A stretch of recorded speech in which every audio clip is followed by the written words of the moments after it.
আমরা দিলীপ ঘোষের কুরুচিকর মন্তব্য শুনেছি। উনি মমতা বন্দ্যোপাধ্যায়ের পিতৃ পরিচয় নিয়ে প্রশ্ন করেছেন। এতে তার নিম্নহীন এবং নোংরা মানসিকতার পরিচয় পাওয়া যায়।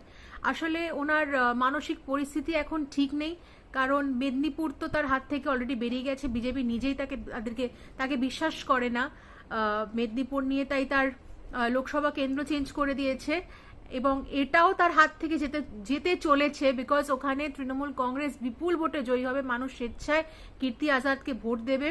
তাই ওনার মানসিক পরিস্থিতি এখন ঠিক নেই, তার চিকিৎসার দরকার, এটা আমি বিশ্বাস করি।